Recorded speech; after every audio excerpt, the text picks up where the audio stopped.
आज हम उस दुनिया की बात करने वाले हैं जिसमें मुझे लगता है हम सब अपनी असल जिंदगी से भी ज्यादा वक्त बिताते हैं, डिजिटल कनेक्शन की दुनिया। और कमाल की बात तो ये है कि जिस इंटरनेट पर आज हमारी दोस्ती, हमारे रिश्ते, यहाँ तक कि हमारी लड़ाइयाँ भी होती हैं, वो असल में दुनिया खत्म होने के डर से बनाया गया था। हमारे पास the digital pulse of modern connection नाम का एक जबरदस्त एनिमेटेड वीडियो है और आज हम इसी के सहारे इस पूरे सफर को समझने की कोशिश करेंगे। तो चलिए इस टॉपिक में थोड़ा और गहरा उतरते हैं। और ये सिर्फ तकनीक की कहानी नहीं है, बिल्कुल नहीं। ये तो इंसान की उस हजारों साल पुरानी जरूरत की कहानी है, एक दूसरे से जुड़ने की जरूरत, जिसे इन डिजिटल औजारों ने एक बिल्कुल नया और कभी कभी कह सकते हैं कि बहुत अजीब रूप दे दिया है। आज की बातचीत का असली सवाल यही है कि क्या ये तकनीक हमें वाकई करीब ला रही है या फिर इसने हमें एक ऐसी भीड़ में बदल दिया है जहां हर कोई पहले से ज्यादा अकेला महसूस कर रहा है। बिल्कुल, और जैसा मैंने कहा, शुरुआत तो किसी साइंस फिक्शन फिल्म जैसी लगती है। वीडियो हमें 1960s के दशक में ले जाता है। कोल्ड वॉर का जमाना। अमेरिका को डर था कि अगर रूस ने मान लीजिए न्यूक्लियर हमला कर दिया तो सारे कम्युनिकेशन सिस्टम ठप हो जाएंगे। इसी डर से आरपानेट का जन्म हुआ। इसका एक ही मकसद था, एक ऐसा नेटवर्क बनाना जो तबाही के बाद भी जिंदा रहे और सेना को जोड़े रखे। सोशल कनेक्शन या मतलब बिल्लियों की तस्वीरें शेयर करना तो बहुत दूर की बात थी। हाँ, और यहाँ एक बहुत ही बुनियादी फर्क समझना जरूरी है। ARPANET का डिजाइन था एक पॉइंट टू पॉइंट, मतलब एक जगह से दूसरी जगह तक बस सुरक्षित जानकारी पहुंचाना। लेकिन फिर 1989 में टिम बर्नर्स-ली नाम के एक साइंटिस्ट ने कुछ ऐसा बनाया जिसने सब कुछ ही बदल दिया, वर्ल्ड वाइड वेब। उनका आइडिया वो क्रांतिकारी था। वो सिर्फ डेटा नहीं भेजना चाहते थे, वो आइडियाज। ये एक ऐसी दुनिया थी जहां आपके विचार ही आपकी असली पहचान थे। लेकिन खैर, ये ज्यादा दिन चलने वाला नहीं था। हाँ, क्योंकि फिर 2000 के दशक की शुरुआत में चीजें बहुत तेजी से बदली। वीडियो में फ्रेंडस्टर और माईस्पेस का जिक्र आता है। ये वो पहले बड़े प्लेटफॉर्म थे जिन्होंने कहा, अपनी असली पहचान बताओ, अपनी तस्वीर लगाओ और अपने दोस्तों को जोड़ो। अचानक से ऑनलाइन दुनिया असल दुनिया की परछाई बनने लगी। लेकिन असली धमाका तो तब हुआ जब हार्वर्ड के एक लड़के ने एक वेबसाइट बनाई, फेसबुक। और फेसबुक की असली कामयाबी सिर्फ उसके फीचर्स में नहीं थी। वीडियो में इस मोड़ को एक गेम चेंजर की तरह दिखाया गया है। फेसबुक की सबसे बड़ी और कह सकते हैं कि सबसे चालाक चाल ये थी कि उसने सोशल ग्राफ, मतलब हमारे असल दुनिया के रिश्तों के डिजिटल नक्शे का इस्तेमाल ही नहीं किया, बल्कि उसे अनिवार्य बना दिया। उन्होंने असली नाम और असली पहचान पर जोर दिया। अब आपकी ऑनलाइन प्रोफाइल सिर्फ एक शौक नहीं रही, वो आपकी सामाजिक इज्जत और पहचान का हिस्सा बन गई। यही वो मोड़ था जहां इंटरनेट पर आप जो कहते थे उसका असर आपकी असल जिंदगी पर सीधे सीधे पड़ने लगा। और ये सब कुछ तब हो रहा था जब हम अपने कंप्यूटर की मेज पर बैठे होते थे। दिन में एक आध बार लॉगिन किया, देखा और बस बंद कर दिया। लेकिन फिर एक ऐसी चीज आई जिसने इस पूरे खेल को हमारी जेब में डाल दिया, स्मार्टफोन। अचानक इंटरनेट 24 घंटे 7 की एक हकीकत बन गया। वो कोई जगह नहीं रही जहां हम जाते थे, वो हमेशा हमारे साथ रहने लगा। बिल्कुल।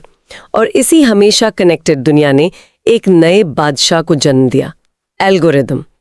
वीडियो में एक बहुत दिलचस्प ग्राफिक है जो दिखाता है कि ये प्लेटफॉर्म काम कैसे करते हैं। उनका बिजनेस मॉडल इस बात पर नहीं टिका है कि वो आपको कितनी अच्छी जानकारी देते हैं, नहीं, वो इस पर टिका है कि वो आपका ध्यान कितनी देर तक खींच कर रख सकते हैं। और यहीं एल्गोरिदम का काम शुरू होता है। वो एक जासूस की तरह आपको देखता है, आपके इस पोस्ट पर रुके, किसे लाइक किया, किसे शेयर किया, और फिर वो आपको वैसी ही और चीजें परोसने लगता है। एक मिनट, तो क्या इसका मतलब ये नहीं है कि ये भी मदद कर रहा है? लेकिन जरा गहराई में सोचिए, एल्गोरिदम का लक्ष्य आपको एक बेहतर, ज्यादा जानकार इंसान बनाना है ही नहीं, उसका एकमात्र लक्ष्य है आपका ध्यान खींचना। और हमारा ध्यान खींचने का सबसे आसान तरीका क्या है? हमें वो चीजें दिखाना जो हमारे मौजूदा विचारों की पुष्टि करती हैं, जो हमें गुस्सा दिलाती हैं या हमें चौंकाती हैं। इसका नतीजा होता है फिल्टर बबल या इको चेम्बर।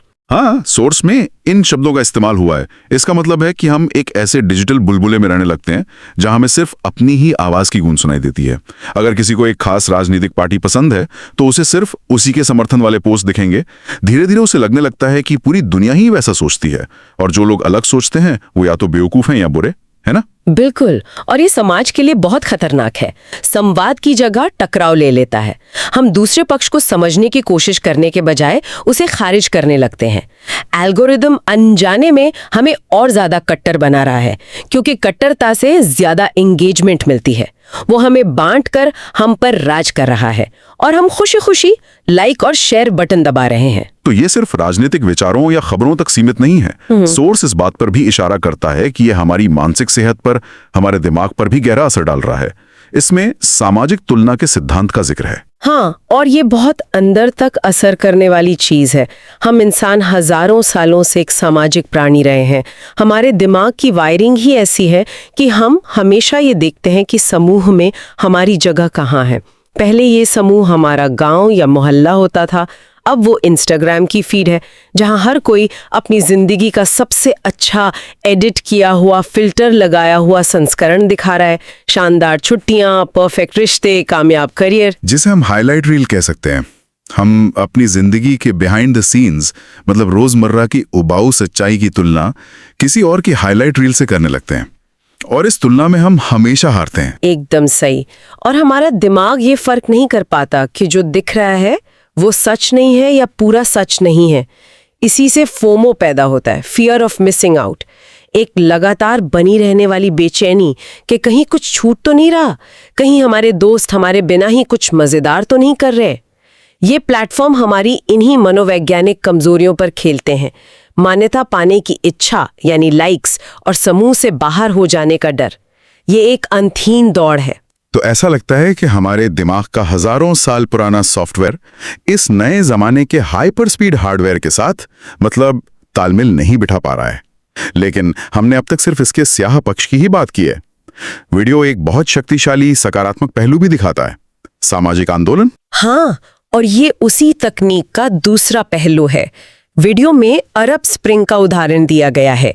2010 के आसपास जब मध्य पूर्व के कई देशों में तानाशाही के खिलाफ प्रदर्शन हुए, तब ट्विटर और फेसबुक जैसे प्लेटफॉर्म वो लोगों को संगठित करने और जानकारी फैलाने का सबसे बड़ा हथियार बन गए।